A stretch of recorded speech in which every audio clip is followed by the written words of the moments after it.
사도신경하심으로 2021년도 10월 25일 월요일 온라인 아침 기도에 하나님께 올려드리겠습니다. 전능하사 천지를 만드신 하나님 아버지를 내가 믿사오며 그 외아들 우리 주 예수 그리스도를 믿사오니 이는 성령으로 잉태하사 동정녀 마리아에게 나시고 본디오 빌라도에게 고난을 받으사 십자가에 못 박혀 죽으시고 장사한 지 사흘 만에 죽은 자 가운데서 다시 살아나시며 하늘에 오르사 전능하신 하나님 우편에 앉아 계시다가 저리로서 산자와 죽은 자를 심판하러 오시리라. 성령을 믿사오며 거룩한 공회와 성도가 서로 교통하는 것과 죄를 사하여 주시는 것과 몸이 다시 사는 것과 영원히 사는 것을 믿사옵나이다. 아멘. 찬송가 321장 찬송하시겠습니다.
십자가에 달리사 날 자유하게 했으니 내 몸과 마음을 주 위에 다스게 하소서. 나 구주 위에 살리라. 내 기쁨할 양 없으리. 갈 길이 인도하소서. 내 구주 예수여. 아멘.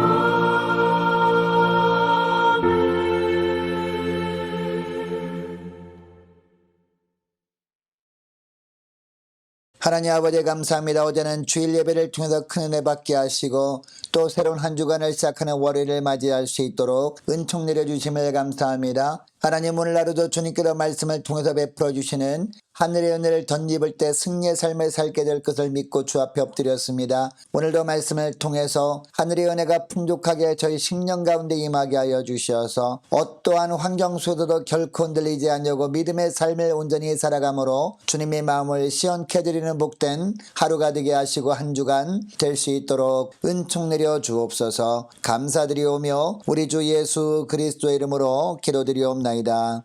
아멘. 이 아침에 하나님이 주시는 말씀은 구약성경 사사기 1장 22절부터 36절까지 말씀 보겠습니다. 자, 화면을 보시면서 22절부터 함께 합독하시겠습니다. 요셉 가문도 베델을 치러 올라가니 여호와께서 그와 함께 하시니라. 요셉 가문이 베델을 정탐하게 하였는데 그 성읍의 본 이름은 루스라. 정탐꾼들이 그 성읍에서 한 사람이 나오는 것을 보고 그에게 이르되 청하노니 이 성읍의 입구를 우리에게 보이라. 그리하면 우리가 내게 선대하리라 하매 그 사람이 성읍의 입구를 가리킨지라. 이에 그들이 칼날로 그 성읍을 쳤으되 오직 그 사람과 그의 가족을 놓아 보내매 그 사람이 햇사람들이 땅에 가서 성읍을 건축하고 그것의 이름을 루스라 하였더니 오늘까지 그곳의 이름이 되니라. 므낫세가 베스안과 그에 딸린 마을들의 주민과 다아낙과 그에 딸린 마을들의 주민과 돌과 그에 딸린 마을들의 주민과 이블르함과 그에 딸린 마을들의 주민과 무깃도와 그에 딸린 마을들의 주민들을 쫓아내지 못하매 가나안 족속이 결심하고 그 땅에 거주하였더니 이스라엘이 강성한 후에야 가나안 족속에게 노역을 시켰고 다 쫓아내지 아니하였더라.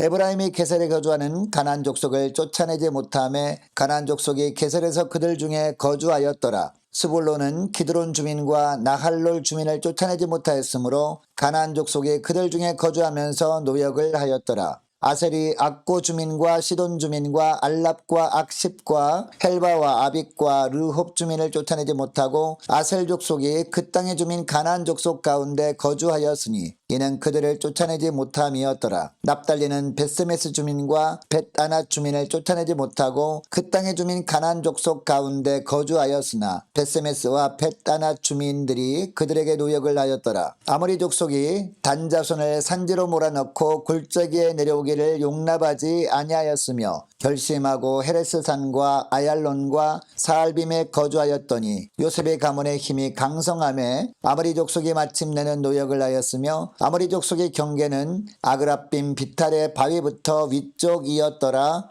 아멘. 할렐루야. 또 새로운 한 주간이 시작되는 월요일 아침이 밝았습니다. 오늘 월요일 하루도 그리고 이번 주 한 주간도 주님께서 말씀을 통해서 인도하신 대로 살아가심으로 말미암아 주님께서 예비하신 하늘의 능력 덧입고 하루하루 지낼 수 있는 저와 여러분 되시기를 축복합니다. 여러분, 주님을 처음 만난 사람들이 공통적인 고백이 뭡니까? 앞으로 어떠한 상황에서도 주님만 의지하며 살겠다는 것 아니겠습니까? 그래서 무엇과도 주님을 바꾸지 않으리, 다른 어떤 은혜도 구하지 않으리 라는 찬양도 있는 것이죠. 처음에는 이렇게 자신만만합니다. 그런데 시간이 지나면서 서서히 주님을 향한 열정이 식어지는 그런 사람들이 많습니다. 처음에는 주님 한 분만으로 만족할 것 같습니다. 그래서 주님만 온전히 바라봅니다. 그런데 주님에 대한 믿음의 온도가 점점 식어지면서 다른 곳으로 눈을 돌리기 시작하는 사람들이 많다는 겁니다. 가나안에 정착한 이스라엘 백성들이 바로 이런 삶을 살았던 사람들이었습니다. 하나님이 그들에게 기적을 보여주실 때는요, 그들은 감격했습니다. 오직 하나님만을 섬기겠다고 결단까지 했습니다. 그러나 가나안 땅에 들어와서 첫 열매를 보았을 때부터 어떤 일이 벌어집니까? 그동안 날마다 체험했던 기적이 이제는 더 이상 나타나지 않는 겁니다. 만나와 메추라기가 더 이상 내리지 않는 겁니다. 물론 여호수아가 사는 날 동안에는요, 이스라엘 백성들이 여호수아를 중심으로 하나님만 섬기는 것 같았습니다.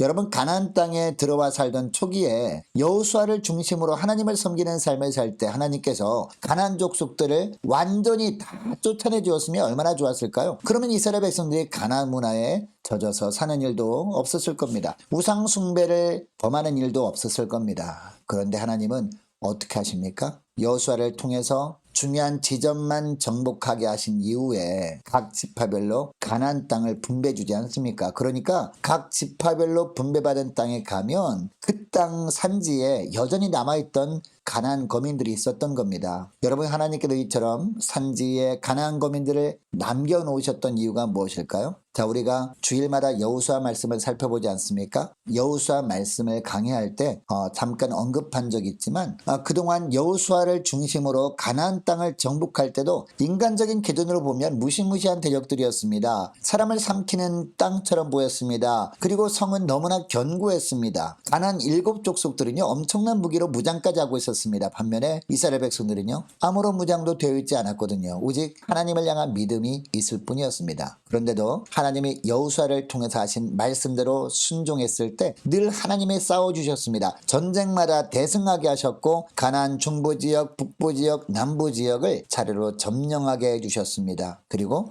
지파별로 땅을 분배해 주신 겁니다. 그런데 분배받은 지역에 딱 가보니까 험한 산간 지역에 아직도 철병거로 무장한 가나안 족속들이 살고 있었던 겁니다. 여러분 이것은 여호수아에서도 나오는 말씀이죠. 여러분 이들을 남겨놓은 이유가 무엇이었습니까? 가나안 거민들의 핵심 전력은 하나님께서 물리쳐 주셨지만 그 남은 족속들은 이스라엘 백성들이 가나안에 거주하면서 계속해서 싸워서 물리쳐야 하기 때문이었습니다. 여러분 그런데 이스라엘은 어떻게 합니까? 산지에 남아있는 가나안 거민들이 철병거로 무장하고 있는 것을 보고 겁을 집어먹고 싸움을 포기하고 맙니다. 자기들이 보기에 두려운 존재라고 여기면서 그들을 쫓아내기는커녕 그들과 동거하는 편을 선택하고 만 겁니다. 자, 오늘 본문은 이스라엘 백성들이 가나안 사람들과의 동거를 선택한 이후에 경험하게 된 비극적인 사건들을 다루고 있습니다. 자, 먼저 22절부터 26절까지의 말씀을 보면요. 요셉 가문이 옛 이름이 루스였던 베델을 정탐하고 그곳에 살고 있던 가나안 족속인 헷 족속을 쫓아냅니다. 그런데 25절에 보면 그곳에 살던 헷 족속 중에서 베델을 정복하는 데 도와준 사람은 놓아줍니다. 그 사람을 놓아준 결과가 26절에 나오죠. 그 사람이 헷 사람들이 땅에 가서 성읍을 건축하고 그것의 이름을 루스라 하였더니 오늘까지 그곳의 이름이 되니라 라고 하고 있어요. 베델을 정복할 때 그곳에 살고 있던 헷 족속을 완전히 진멸하지 못하니까 결국 어떻게 되었습니까? 그 남은 사람을 통해서 아게시가 번성하게 되었다는 겁니다. 분명히 루스라는 도시를 정복했지만 결국 죽지 않고 살아난 사람들을 통해서 다른 곳에 루스라는 도시가 다시 생기게 된 겁니다. 여러분 이것을 통해 하나님께서 우리에게 주시는 메시지가 있습니다. 예수님이 십자가에서 죽으시고 부활하심으로 사단의 머리를 밟아버리셨습니다. 사단의 본거지는 부활하신 예수님께 대패한 가운데 있습니다. 그러나 지금 패잔병들이 남아서 계속해서 하나님의 백성들을 괴롭히고 있다는 겁니다. 그래서 오늘날 그 사단의 졸개들 중에 패잔병들이 계속 우리를 찾아와서 죄를 짓게 만듭니다. 물론 우리가 볼 때 우리를 죄짓게 만드는 사단의 세력은요 너무나 강해 보입니다. 그럼에도 이스라엘 백성들이 가나안 족속들과 타협했던 것처럼 우리도 타협하면 안 된다는 겁니다. 왜냐? 타협을 하게 되면 결국 그들을 통해서 더 큰 영적인 고통을 겪을 수 있기 때문이에요. 여러분 죄는요 타협의 대상이 아닙니다. 죄는 제거되어야 할 대상입니다. 그것도 철저하게 제거해야 할 대상이 바로 죄입니다. 여러분 이것을 기억하시고 죄 유혹에 자꾸 넘어진다고 다른 사람들도 다 짓는 죄라고 타협하지 마시고 아무리 작은 죄라도 단호하게 모든 죄악들을 주님 앞에 회개함으로 주님의 십자가 보혈로 깨끗하게 된 가운데 거룩을 추구하는 저와 여러분 되시기를 주 이름으로 축복합니다. 자, 여러분 계속해서 34절 35절 말씀을 보면요. 가나안 백성들과 타협하고 동거하기로 결정한 결과에 대해서 말씀하고 있습니다. 여러분 34절과 35절 말씀을 보시기 바랍니다. 아모리 족속이 단자손을 산지로 몰아넣고 골짜기에 내려오기를 용납하지 아니하였으며 결심하고 헤레스탄과 아얄론과 사알빔에 거주하였더니 요셉의 가문의 힘이 강성함에 아모리 족속이 마침내는 노역을 하였으며 라고 하고 있습니다. 여러분 이스라엘 백성들이 가나안 족속들과 타협을 하고 동거한 결과가 무엇이라고 하고 있습니까? 아모리 족속, 그러니까 가나안 족속이 이스라엘 12지파 중에서 한 지파인 단지파를 산지로 몰아넣고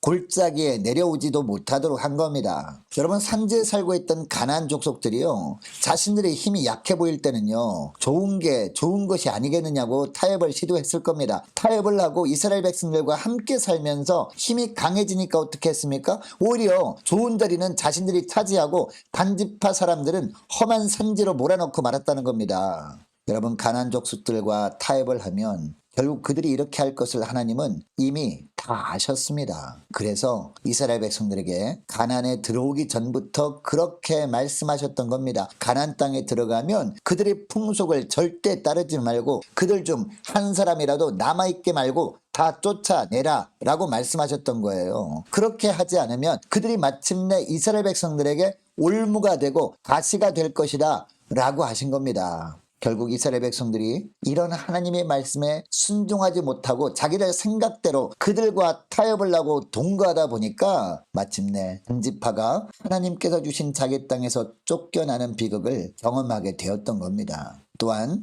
단지파를 쫓아낸 아모리 사람들이 아예 작정하고 이스라엘 사이에 터를 잡고 사는 비극도 일어나고 말았던 겁니다. 여러분 여기서 끝나면 좋겠지만 이스라엘의 비극은요 계속 이어졌습니다. 앞으로 사사기를 묵상하면서 보게 되겠지만 이스라엘은 가나안의 지배를 받게 될 것입니다. 그리고 가나안의 지배 아래에서 가나안 사람들과 똑같이 되어서 하나님을 버리고 바알과 다른 우상들을 섬기게 될 겁니다. 그리고 그 결과로 하나님의 심판을 받아 동족 상잔의 비극까지 경험하게 될 겁니다. 여러분 사사기 20장을 보면 기가 막힌 일이 벌어지거든요. 1장에서 가나안을 치기 위해서 하나님께 누가 먼저 올라가리까라고 묻던 이스라엘 백성들이었거든요. 그런데 20장 18절 말씀에 보면 동족인 베냐민을 치기 위해서 누가 먼저 올라가리까 라고 묻고 있어요. 그리고 그 전쟁의 결과로 베냐민 지파는요 거의 전멸을 할 뻔합니다. 온 이스라엘은 말로 다 할 수 없는 슬픔에 울부짖게 됩니다. 여러분 얼마나 큰 비극입니까? 동족 상잔의 비극 아닙니까?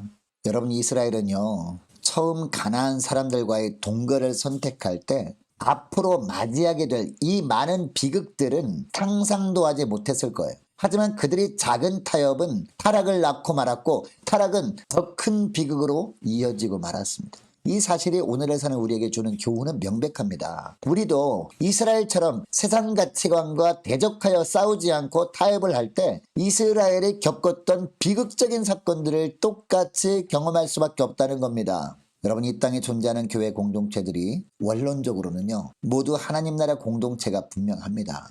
그런데 왜 그렇게 교회답지 못하고 성도들끼리 싸워서 갈라지고 결국 하나님이 없는 곳처럼 변해버리는 공동체가 많은 걸까요? 교회가 성도가 세상의 가치관과 대적해서 끊임없이 싸워야 하는데 싸우지 않고 그 세상의 가치관을 수용하고 그 가치관에 동화되어 버리기 때문에 아닐까요? 오늘 말씀이 우리에게 큰 부담으로 다가옵니다. 하지만 이 말씀이 그저 부담으로 남지 않고 우리 마음속에 세상과 타협하지 않겠다는 결단을 하는 시간이 되었으면 좋겠습니다. 세속적 가치관을 거슬러 살겠다는 결단을 하는 복된 시간이 될 수 있기를 원합니다. 앞으로 계속해서 사사기를 묵상하는 기간 동안에 이런 결단이 우리 속에서 자라서 마침내 열매 맺는 은혜가 저와 여러분이 삶 가운데 풍성할 수 있기를 주의 이름으로 축복합니다. 자, 오늘 말씀을 기억하고 함께 기도하기를 원하는 것은요 이렇게 기도했으면 좋겠습니다. 하나님 오늘도 그리고 한 주간도 우리가 마땅히 싸워야 할 대상이 내가 볼 때 두려운 존재처럼 보인다고 세상과의 싸움을 피하고 세상과 적당하게 타협함으로 당장 힘든 상황을 피하려고만 하지 않게 하시고 하나님의 말씀을 의지하여 담대하게 믿음의 길을 선택하고 믿음으로 나가길 원하오리. 주님 세상에 섞여 살지 않고 끝까지 믿음으로 살아가게 하여 주옵소서. 세상 속에서 구별된 삶을 살아가도록 도와달라고 함께 기도하길 원합니다. 한 주간 동안 각 가정의 직장과 사업장을 위해서 우리 함께 기도하길 원하고 모든 성도들을 위해서 저와 여러분을 위해서 이 자녀들을 주님께서 지켜달라고 악에서 건져달라고 함께 기도하기를 원합니다. 많은 환우들을 위해서 기도해 주시기 바라고 수능을 앞둔 우리 고3 수험생들 위해서 기도해 주시기 바랍니다. 취업을 앞둔 우리 자녀들이 앞날을 위해서 함께 기도하기를 원합니다. 선교사님들 각 가정마다 주님께서 은혜를 부어달라고 함께 기도하기를 원하고 이 나라 민족을 주님 지켜주옵소서 함께 기도하기를 원합니다. 우리 함께 가는 교회 앞날을 위해서 기도하기를 원하고 저와 여러분이 가지고 나온 기도 제목을 놓고 우리 함께 기도하기를 원합니다. 기도하겠습니다.